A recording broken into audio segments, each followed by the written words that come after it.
众所周知，初春晴天升温时鱼情往往不太理想，那阴天降温时鱼情又会如何呢？耳听为虚，眼见为实，今天我们就实际测试一番，只有看清鱼情，我们才能钓得更好。测试当天是阴天，刮着东南风，降温0至5度。我们的测试地点选择在山东菏泽的一处小河，使用大小颗粒混合的窝料，分别在3种不同的水深和环境：1米芦苇边、1.8米种草边和2.2米最深处进行鱼情测试。让我们拭目以待，希望这次能带给我们惊喜。首先，我们先来观察一下1米浅水草边的鱼情。上午8点窝料放置到位，一直到上午10点多才看到一条鲫鱼在窝料旁边试探。之后到中午2点，多次有鲫鱼在窝点附近徘徊，偶尔捡食最外面的9米。可随着温度的下降，鲫鱼出现的频率越来越低，行动越来越迟缓，甚至还出现了趴窝的现象。之后除了偶尔有一条过路鱼缓慢游过外，一直到天黑就再也没有鱼进食窝料了。接下来咱们继续观看1.8米种草边的鱼情是否能带给我们惊喜。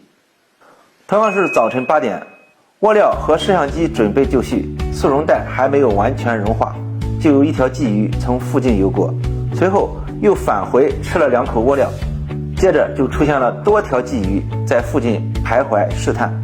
你看，这2条鲫鱼正在窝点附近观望，突然一大群白条或者翘嘴从窝点上方来回游过。上午10点，一条鲫鱼在窝料旁趴窝，又陆续来了多条鲫鱼，开始缓慢进食9米。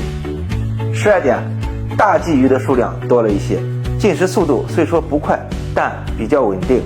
一直到天黑之后，还有许多鲫鱼在窝点里面游来游去。下面咱们再看看小河最深处2.2米，鱼情能否有更好的表现呢？也是上午8点窝料到位，直到8点30分才有一条鲫鱼近距离观察窝料，之后转身离开。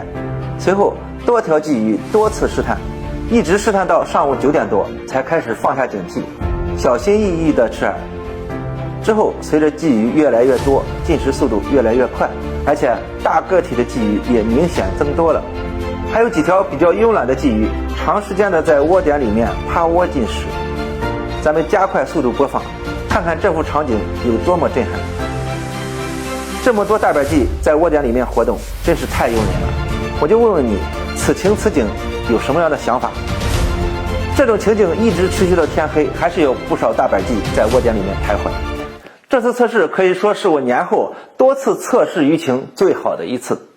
浅水区域由于受到降温的影响，前期只有少量鲫鱼试探，后期随着降温直接就不见了踪影。而1.8米的种草边应该是藏鱼最多的地方，发窝速度最快，鱼的个体有大有小，一直持续到天黑都还有鱼。2.2米的最深处虽然发窝速度不快，但发窝之后的鱼数量也不少，鲫鱼的个体整体偏大，自始至终窝点里头都有许多大板鲫在进食，一直到天黑。看来初春降温天比升温天鱼情要好得多。当然，想要钓好鱼，一定要合理的选择水深环境，使用合适的窝料饵料才行。不过春季野钓还是建议大家以娱乐性垂钓为主，钓货放流。我是悠然，咱们下次再见。